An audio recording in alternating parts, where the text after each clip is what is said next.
and how far we've come in a few short years, from nobody talking about Medicare for all to our bizarro world president talking about Medicare for all. He doesn't like it. He says it's Venezuelan-style socialism, which is the modern way of saying it's like communism, which is exactly what they said about the creation of Social Security in 1938. It's exactly what they said when a national health plan of any kind was proposed by Harry Truman. It's exactly what they said when Medicare was first proposed. These guys do not know how to write a new script, which is the best thing about them, actually. And here to talk about Trump and Medicare for all is my good friend, your good friend, Alex Lawson. Alex is a regular on the show and sometimes guest host, and plays other roles with us as well. And in addition, and more importantly, he is the executive director of Social Security Works. So first of all, Alex, thanks for coming back. Thanks for having me. Secondly, you've written about Donald Trump and Medicare for all.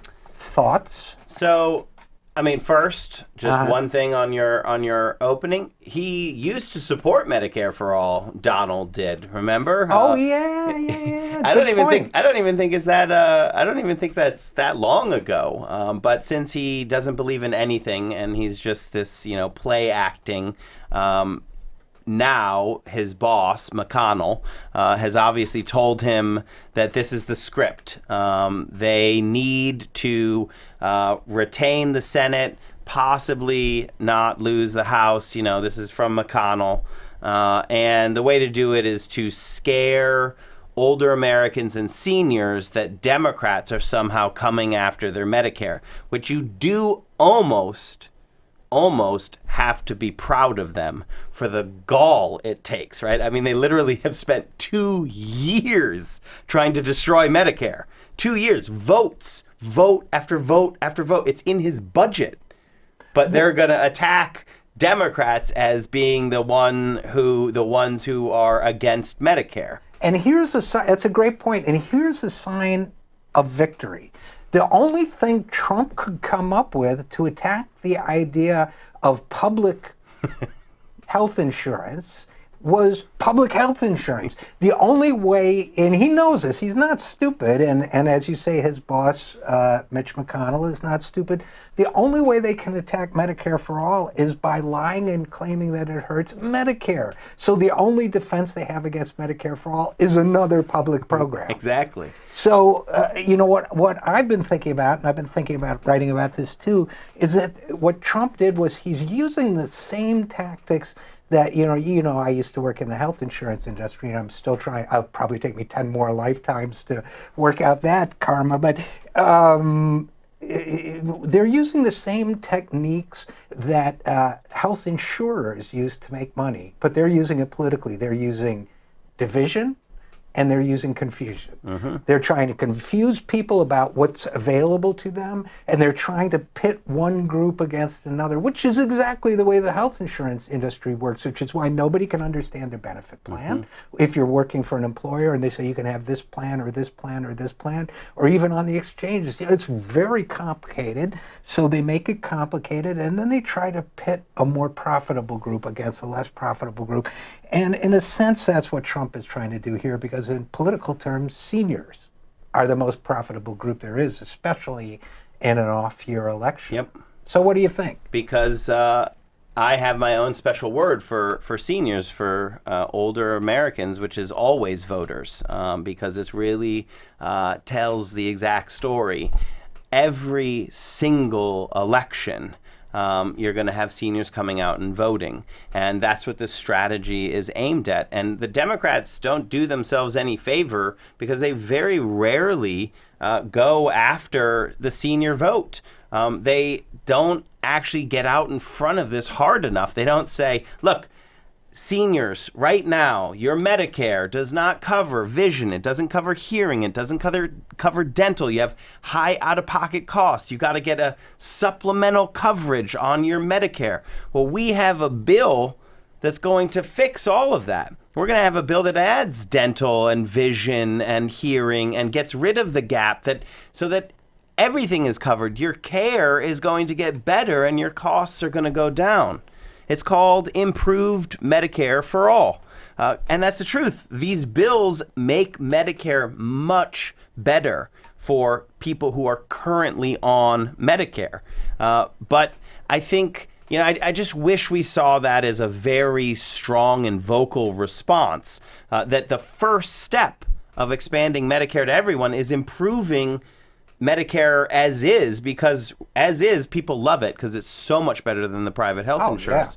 Yeah. But it still is not perfect. And talk to anyone on Medicare and they can list the ways, eyes, ears, teeth. Right, exactly. It doesn't cover hearing, doesn't cover this, or fully cover hearing, or whatever. So, which is interesting that you use the word expanding, because I actually saw on social media today, I probably should have been working, but I was on social media, that I actually saw on social media that someone had said, well, maybe we should call it #expand Medicare.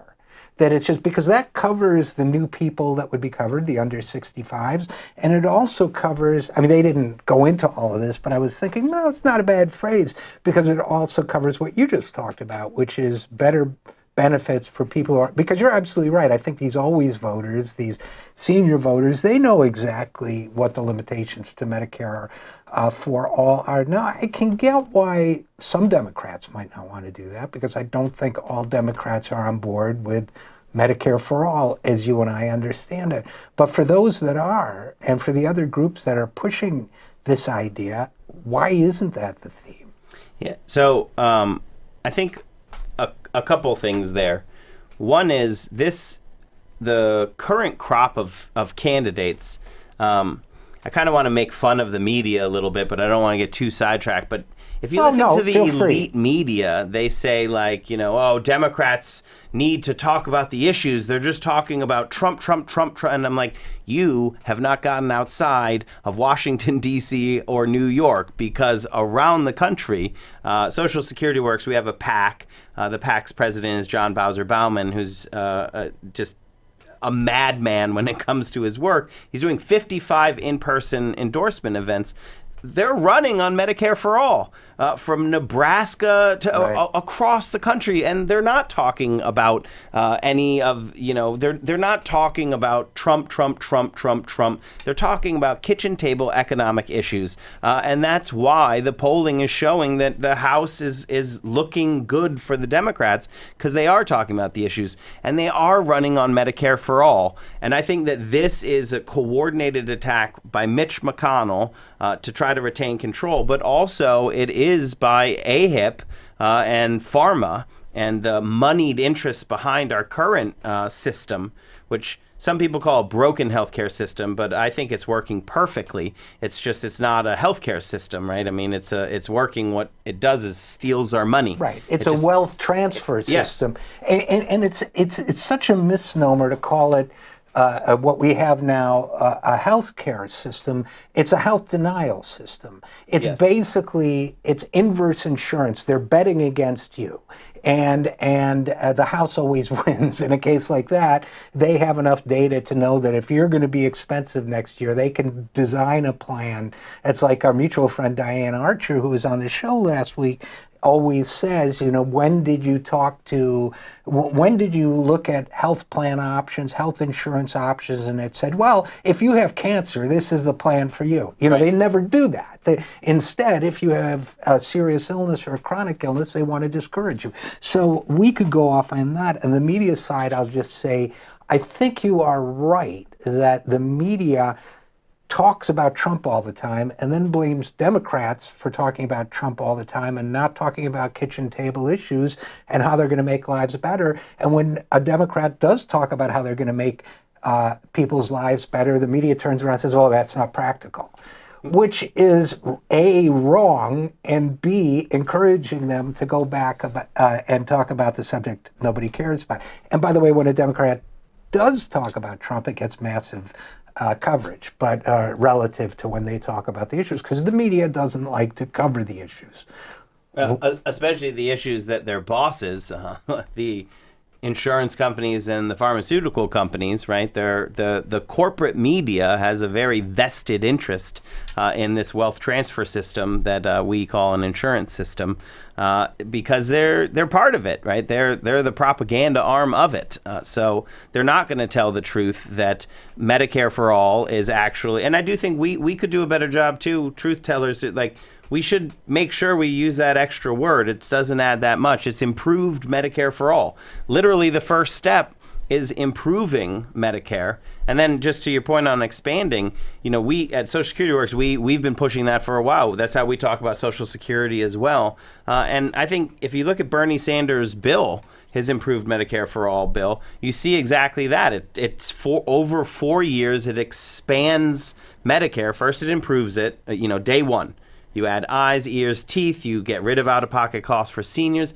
Then over 4 years, you lower the Medicare age to bring more people into the system each year for 4 years until you cover everyone. That's expanding Medicare, and it gives you that transition period. And it's a very simple, common sense system that is morally the only justifiable way to go. And this is a little bit inside baseball-y for Washington, but we can explain it. It's also incremental. It's actually 4 increments, because you hear a lot in Washington and in pundit circles, you can't do radical change all at once. You have to do it incrementally in stages. Well, this is incremental in stages. This is 4 stages to get you where you need to be. So it's improved Medicare for all, and somehow we need to get that message out to people. A lot of candidates around the country are running on that message. People, I think, and I think the polling absolutely bears this out. People get it. Yeah, 70% of Americans now want Medicare for all, a majority of Republicans. And, there are naysayers who say, well, they don't really know what it means. They know exactly what it means. Yeah. The power of Medicare for all is they know what Medicare is. They know what for all means. It's Medicare for all. Now, if we add improved, we have the formula that we need. So Donald Trump attacking it, I think, is a great sign, because I first of all, I don't want to dismiss the potential that if it's not rebutted effectively, it could hurt.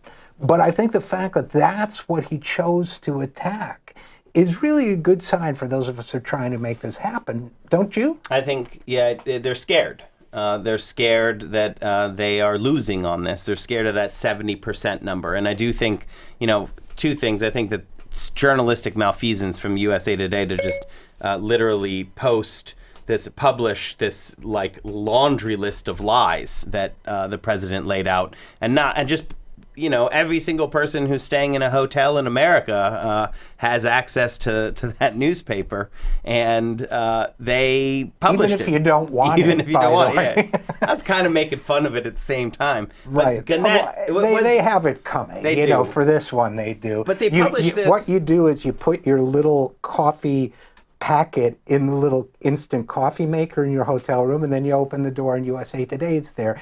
And I could, if I were being mean, say that the quality of the coffee and the quality of the paper are roughly commensurate with one another. But I won't do that, because there are great reporters at Gannett. There are. So, okay. But this was a total whiff on their part. They just gave the president a platform to lie about what the Republicans and what the Democrats' visions for healthcare are.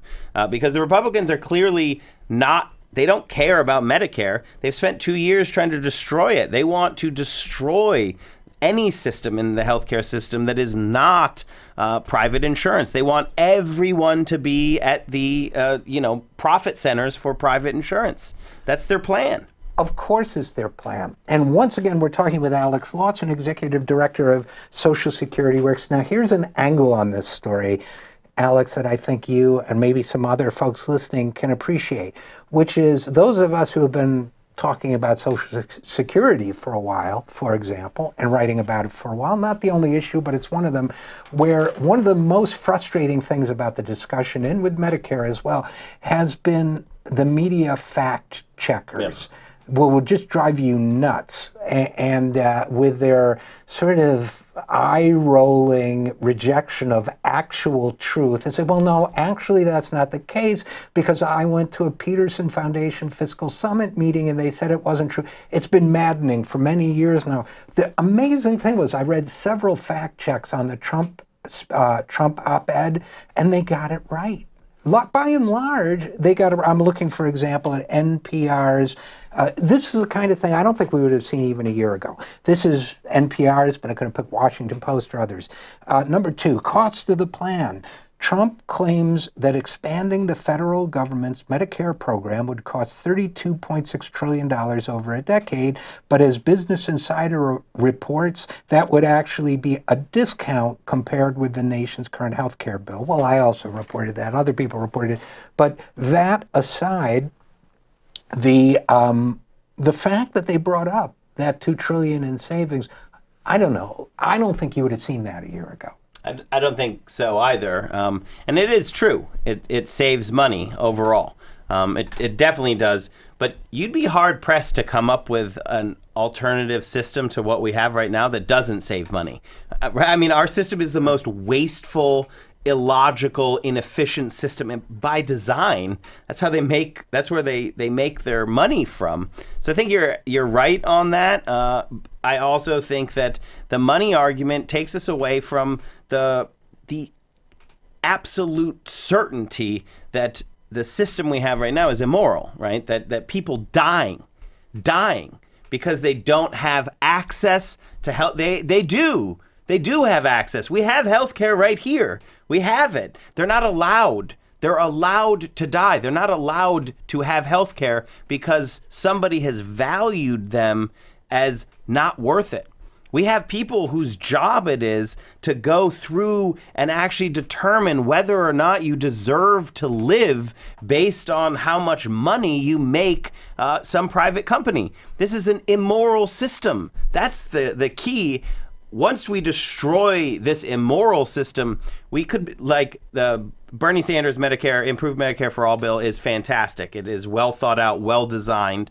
But if you take this system down and replace it with almost any of the systems around the world, and there are a whole bunch of them, you would still save money because this system is the worst. We get the worst care in the OECD countries, and we pay astronomical prices on it. Well, we get the worst care of all OECD countries and the least care of all OECD countries, given the people who don't get access to any care at all, and it's a morbid comparison, but it reminds me of the old joke, and such small portions. You know, the old ladies in a restaurant joking, terrible food and such small portions.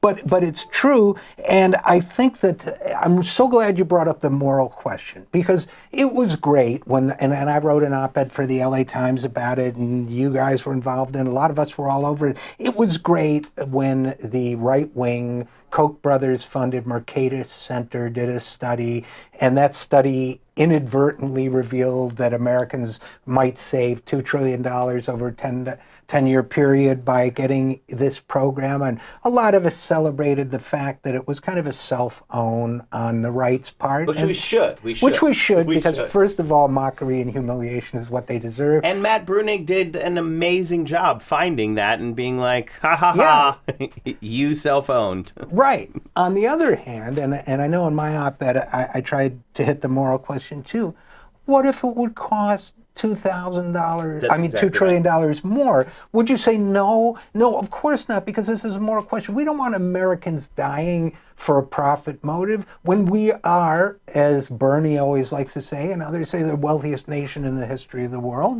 You know, why would we? Which, on that point, sure, absolutely. Just a little thing. The pollsters now actually tell us this is true. Don't say that line anymore, even though it's absolutely fundamentally true that we're the richest nation in the world at the richest point in our history. But people don't believe it. And so pollsters are like, shy away from that because people think they don't believe it. And you know why they don't believe it. Obviously, it's obvious. It's because they don't feel it. Because we're the wealthiest nation in the history of the world, but we've got one dude, Jeff Bezos, who's worth $150 billion. He's like, I can't figure out what to do with all my money besides going to space. Like, well, yes, and I'm so mad at myself because I was going to write a piece. I never got around to it. I sat down and thought, well, how long does it take Jeff Bezos to make the $28,000? That's the average Amazon. It was 10 seconds. I mean, I did all the math. I had a spreadsheet. Then I didn't write the piece that someone else did, and it got it quoted everywhere. And I'm like, I'm small-minded enough to be upset. But the point is that it is absolutely insane, and that when you have this sort of small number of engorged ticks on the body economic, then people, the nutrients aren't getting to everybody else, and to them it isn't the richest country in the world. And so it doesn't to the rest seem of us. like Right. we can afford things that we can absolutely afford. Like, think about what an enormous scam and setup that is for the billionaire class. They're sitting there literally being like, I can't figure out what to do with all my money besides go to space. And you're like, I know, well, pay your workers more. There's one thing. But they take up so much of the money, they hoover up so much of the profits, that the people don't think that we can afford the things that would actually get rid of some of their profits, like an improved Medicare for all system, right? It's all part of this con. The money is here. It's just sitting in the billionaires' coffers. It's just sitting in Wall Street right now, and it's our money. It all came from us. Jeff Bezos didn't make any of that. It was the workers who actually made all of that wealth, and none of them have health care. And Jeff Bezos made his money on the internet, which was developed at public expense by the people, for the people, and was supposed to be this liberating technology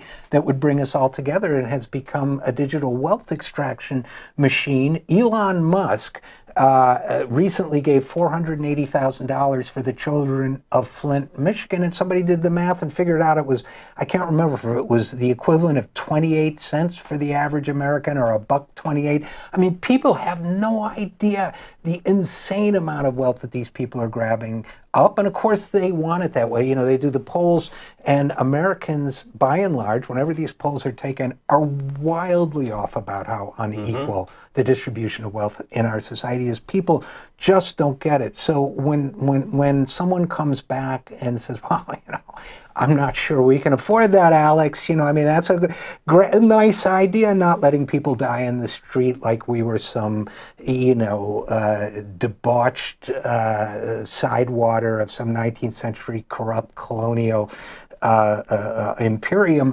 But, a nice idea, but we don't have the money for it. It's like, yes, we do. It's all around you.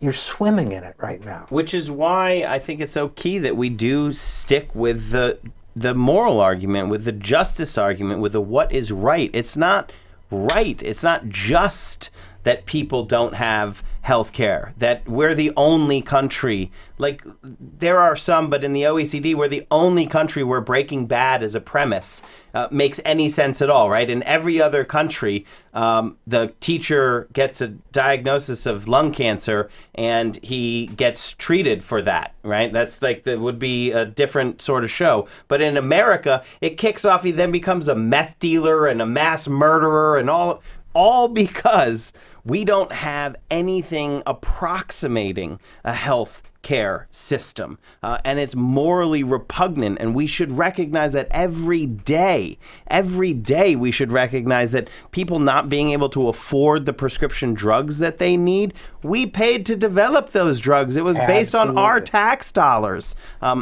I want that outrage. I want that outrage at it. This is not a ledger argument. It just so happens that if you do know the numbers and you do know the policy, that also it saves money, right? Like, also these things save money. Lowering drug prices saves enormous amounts of money. But we should do it because it's the right thing to do, because it's the moral thing to do, because it'll help this country heal from where it is right now. And where it is right now is people are fighting for the crumbs that have fallen off the billionaires' table because they don't realize that they can just stand up and demand their share. What's interesting to me, long as we're talking here, is that under current American law, if you attempt to smuggle drugs into the United States in your yacht or cigarette boat or whatever or SUV, the government can take your property on the presumption that it was earned in an ill-gotten and immoral way. If you're a drug manufacturer who knowingly contributed to the opioid crisis that has addicted so many Americans and caused so many tens of thousands of deaths every year, you get to keep all the property that you acquired doing that. And I guess I've been ranting. I mean, so far. So far, yeah, we're working on it. We're working on it. But why do you think it is? I mean, it's a slightly peripheral question, but I think it's an important one, Alex Lawson. Why do you think it is that our political culture and our media culture is so uncomfortable with moral arguments? I mean, I go into political meetings here in Washington, D.C., and if I start talking about the moral argument, sometimes people look at me like I have bugs on my face or something. Why is it, and media circles as well, so, and for the record, I do not. So why is it that people are so uncomfortable in some elements of our political culture having a moral conversation? I mean, I talk to good people. I'm not trying to say every policymaker, right? Like, there's great staff up there fighting for the right things, putting in tremendous work. Oh, yeah. But the answer is that generally these systems of power are scared of the moral argument because they're on the wrong side of it. Because the media is a corrupt corporate media. They're the propaganda arm of the oligarchy. The political class are scared of the moral argument because they're actually the blockers. They set the system up. They rig the landscape for the billionaire class. Why do the Sacklers get to keep their stuff so far? The ones who created OxyContin and then knowingly pushed it in a way that was illegal, and it's been deemed illegal. Why do they get to keep things? Because the first thing that the billionaire class does when they get their ill-gotten gains is they cut off their portion of it and they buy political power. And then that political power protects their money, and it's this little circle that goes around. And then the same Sackler family buy advertisements for opioid constipation relief drug, which is their new thing. They've literally stopped producing the opioids, and now they only produce the opioid constipation relief drug. And they buy those commercials on the Super Bowl. So why would the media want to cover this? It's a system set up for the benefit of the oligarchy, which is why, we have to do what we can from the studio here to expose that and to always, the numbers are true. It will save the American people money. It will save you money. You get better care for less money. And importantly, though, we have to always carry that moral argument because that is the power that wins. Even when we don't feel like it's winning, even when it looks far away, as long as we remember what we're fighting for, we can't lose. Well, and I guess maybe we should conclude with that. So what do you, in the last few minutes here, I've been thinking a lot, as you know, and writing about the path to victory. Because I think we are on the path to victory on this one. I'm convinced of it. I think there may be hiccups along the way, and we may all blow up in a nuclear fireball before then. But assuming that doesn't happen, and I do assume that, we did have Daniel Ellsberg on to talk about that, but assuming it doesn't happen, then I would say I do think we're going to win, and I would love to know your vision of how that happens, if you've thought about the actual future history of how we got Medicare for all. I think critically, right now, we fight back against this attack by Donald Trump, and he's done us a favor. And we show that the American people understand that improved Medicare for all is the way forward. And we make sure that Democrats understand that that's where the energy is, that if you weaken on this, you lose. You lose. This is the path to victory. And people have got that right now. If the Democrats do retain power, so then vote. Do everything you can this November to change the power structure in Washington, D.C. so that Democrats actually take power. But don't just vote. Don't just vote. This is how the lobbyists win every time. It's just one day that too many people don't show up on that one day. So show up on that one day, but show up every other day as well. We have to stay active. We have to engage, and we have to push Democrats, if they do take power, to stay true to what just won them that power. And that is going to be a key part of the fight. If the Democrats do take the House, they did it on the energy of Medicare for all, of an expanded and improved Medicare system that is for everybody, and guaranteed health care with prescription drugs that are affordable, but they're not affordable. You just get them when you need them, because we also have broken the pharmaceutical monopolies. We have to demand that Democratic leadership actually stay true to that. That has to be one of the first things out the gate in a new Congress. So we have to do everything we can to change the power structure in Washington, D.C., and then we can't just leave it up to Washington, D.C. We have to stay engaged. So I'm driving in my car right now listening to this in Minneapolis or Chicago or New Orleans or somewhere else. But that sounds fantastic to me. How do I stay engaged? How do I show up every day? How do I do that? So the most radical act you can take is to get organized. You can go to socialsecurityworks.org, sign one of our petitions. You'll get a lot of emails. Just open the ones that you want. You'll stay informed as to the fight. You have an elected member of Congress. You have a representative. That person works for you. You have 2 senators. Those people work for you. You have to keep demanding that they remember who their boss is, which is you. So you call them, you email them, you stay engaged, and again, get organized, because your voice alone can be quiet. But our voices together are unstoppable. When we stand with each other, when you feel that power and you recognize that all power comes from the people, we can't be stopped. I have nothing to add to that. So we will leave it there. So Alex Lawson, Executive Director of Social Security Works, thanks for all the great work, and always great to talk to you. Thanks, Richard.